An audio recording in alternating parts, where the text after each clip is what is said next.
यह कहानी उस समय की है जब भगवान बुद्ध भ्रमण करते हुए मगध की नगरी में पहुँचे।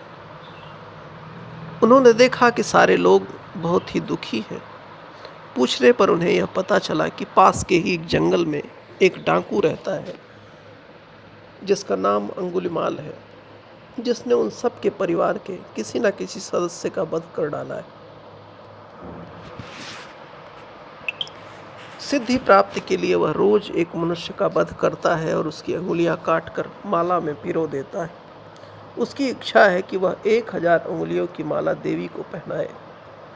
बुद्ध देव ने उसका पता पूछा और उससे मिलने चल पड़े। नगरवासियों ने उन्हें रोककर कहा कि जब तक सशस्त्र सैनिक ना हो आप वहां जाने की कोशिश न करें। इस पर बुद्ध देव बोले, मेरे पास एक ऐसा हथियार है जिसके सामने दूसरे हथियार का कोई असर नहीं होता। रास्ते में उन्हें एक बुढ़िया मिली और उसने उनसे अंगुलिमाल का पता पूछा। बुढ़िया को बड़ा आश्चर्य हुआ, बोली कि अंगुलिमाल आगे जरूर रहता है, मगर वहाँ तुम क्यों जाना चाहते हो?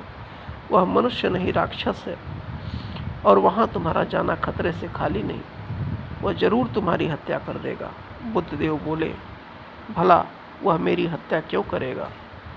बुढ़िया बोली, बेटा मैं उसकी नस नस से वाकिफ हूँ और 1000 अंगुलियों की जो माला का प्रण उसने लिया है वो तुम्हारे साथ ही पूरा होने वाला है। बुद्ध ने कहा, आप मुझे उसका पता बताएं। बुढ़िया ने सामने वृक्षों के झुरमुट की ओर संकेत करते हुए कहा कि वहां आप जाकर चिल्लाएं कि कोई है। जैसे ही बुद्ध वहां गए और उन्होंने आवाज़ दी, आवाज़ सुनकर अंगुलिमाल खुशी से झूमता हुआ आया और बोला, आज देवी मुझ पर अवश्य प्रसन्न होंगी। तभी उसने शिकार को स्वयं ही भेज दिया है। फिर बोला, तुम कौन हो?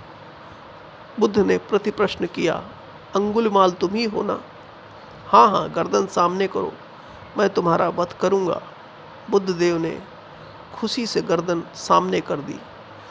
अंगुलिमाल ने ज्यों ही तलवार से वार करने के लिए हाथ बढ़ाया, वह रुक गया। उसने पूछा, तुम्हारा नाम क्या है? गौतम उत्तर मिला। अच्छा, तो गौतम बुद्ध आप ही हैं। यह कहकर उसने तलवार फेंक दी और उनके चरणों में गिर पड़ा।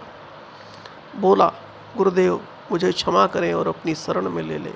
मैं महापापी हूँ, मेरे पापों का कोई प्रायश्चित नहीं है। बुद्ध देव ने उसके माथे का स्पर्श किया और बोला, घबराओ नहीं, अब तुम्हारे सारे पाप धुल जाएंगे क्योंकि तुमने अपना अपराध स्वीकार कर लिया है। बाद में अंगुलिमाल उसका शिष्य हो गया और उसने लंका में बौद्ध धर्म का पर्याप्त प्रचार प्रसार किया।